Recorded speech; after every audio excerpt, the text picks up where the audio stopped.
Hey guys, I want to try and encourage you a little bit tonight by talking about what we can do when something happens that is completely outside of our control, turns our world upside down. So when I was a kid, my parents had a camper van. We loved to go away in it. We loved to spend time together.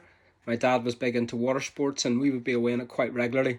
And I remember one day coming home from school and my mum and dad called me into the sitting room. And any time that I was ever in trouble, which was pretty frequent when I was younger, my mum had a tone about her voice that when she called me, I knew that I was in bother. And so she had the tone. She called me, and I'm trying to work out, what have I done this time? And I was recounting all of the things that it could have been. And I walked into the sitting room, and my mum and dad were there, and they said, "Sit down, we want to talk to you." And I was again thinking, what's going on here? What have I done? Why am I in trouble? And it could have been a number of things. But actually what had happened is that my mum and dad were tricking me and lulling me into a false sense of security because they wanted to tell me about something really exciting that they had planned for my sister and I and them as a family. So they went on to tell us that we were heading on holiday to the south of France in the camper van for a couple of weeks. But obviously some time had to pass before we went on the holiday. And I remember the excitement and the build up to it, thinking life was great, life was wonderful, everything was fantastic. Then the day arrived when we were going on holiday. We got in the van, we drove down to Rosslare, we got on the ferry which was going to bring us to Le Havre in France. And I was so excited. When I got on to the ferry, my mum and dad gave me money and they sent me off. The ferry had a cinema, it had an arcade area, it had lots of things to keep me occupied.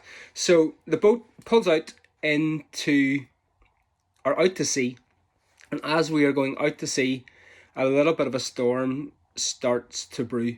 And the further out to sea that we went, the higher the waves got, the stronger the wind got, and the more rain fell down, to the point where I actually was lying over a toilet because I was so seasick. And there I was thinking, everything's great, everything's wonderful, life couldn't be better, and then something came upon me that was completely outside of my control, and it turned my world upside down. Same thing happened with Jesus and his disciples. If you've been around church for a while, you will be familiar with the story where Jesus and the disciples are out in the boat and storm comes, and the disciples get a little bit annoyed with Jesus because he sleeps through the storm. They wake him up and they actually challenge him and they say, "Did you not care for us? Don't you care for us? Can you not see that there's a storm?" And I think potentially for a lot of us in this current season, we may also be asking Jesus the same question. Do you care about me? Do you love me? Where are you? When the reality of it is that what Jesus wants us to do is shift our focus away from the storm and onto him. Because when the going gets tough, the tough look up. So it's not so much about us focusing on circumstance right now. It's more about us focusing on Jesus, King of Kings, Lord of Lords, great I am, Alpha and Omega, beginning and the end, who was and is to come. I love Psalm 121 where David writes, and he says this, "I lift up my eyes to the mountains. Where does my help come from? My help comes from the Lord, the maker of heaven and earth. He will not let your foot slip. He who watches over you will not slumber. Indeed, he who watches over Israel will neither slumber nor sleep. The Lord watches over you. The Lord is your shade at your right hand. The sun will not harm you by day, nor the moon by night. The Lord will keep you from all harm. He will watch over your life, and the Lord will watch over your coming and going, both now and forever." Hey, what a great encouragement to us today in the season that we find ourselves in to know that our help comes from God. The commentator Matthew Henry summarizes this particular psalm like this. He says, "Some call this the soldier psalm and think it was penned in the camp when David was hazarding his life in the high places of the field and thus trusted God to cover his head in the day of battle. Some other people call it the traveller's psalm,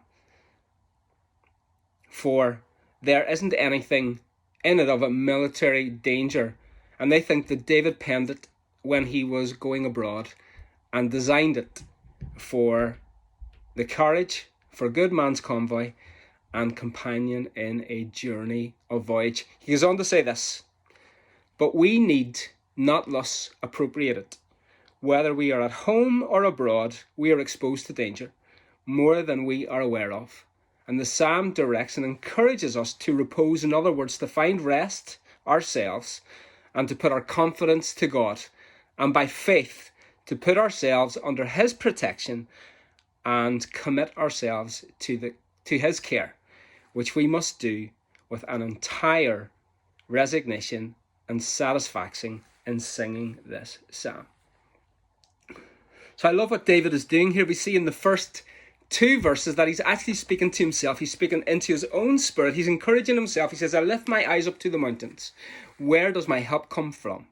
My help comes from the Lord, the maker of heaven and earth." And maybe, just maybe for you tonight, maybe just maybe this is something that you needed to hear. Maybe these are verses that you need to speak into your own spirit, so that you can be encouraged to know that God is with you, that God is for you. And as we reach out to him, as we fix our eyes on him, and as we remain connected to him, that actually we have help. And then the next thing that we see throughout the remainder of the psalm is that David is actually speaking to others as well. He says, "He will not let your foot slip. He who watches over you will not slumber. Indeed, he who watches over Israel will neither slumber nor sleep. The Lord watches over you. The Lord is your shade at your right hand. The sun will not harm you by day, nor the moon by night. The Lord will keep you from all harm. He will watch over your life. The Lord will watch over your coming and your going, both now and forevermore." Hey, church, I just want to really encourage you with this. When the going gets tough, the tough look up. Let me say that again. When the going gets tough, the tough look up. See, David is encouraging us to lift our eyes, to look up above the mountains, above the hills, to fix our eyes on Jesus, to look to heaven where our help comes from, so that we can be strengthened, so that we can be encouraged. The writer of Hebrews says this, "Therefore, since we are surrounded by such a great cloud of witnesses, let us throw off everything that hinders and the sin that so easily entangles, and let us run with perseverance the race marked out for us, fixing our eyes on Jesus, the pioneer and protector of faith." Let me finish with this. "For the joy set before him, he endured the cross, scorning its shame, and sat down at the right hand of the throne of God." Hey, church, don't lose sight of the joy set before you in the midst of the chaos that surrounds you. Hey, we all know that while our current situation may be the biggest thing that we will ever have to face, individually, collectively, nationally, and internationally, we know this, and we can say it with confidence, that God has never let us down. He has not left us. He has not forsaken us. His promises still remain. And hey, guess what? We're going to get through this. We're going to gather together in the future.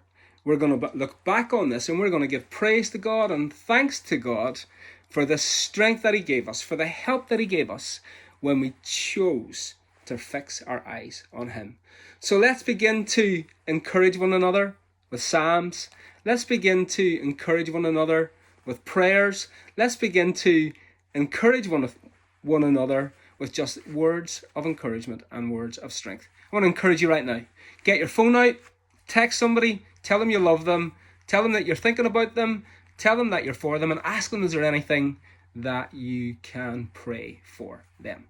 And real quick, just finally, this Sunday, I am so excited to tell you that we're going to enjoy communion together.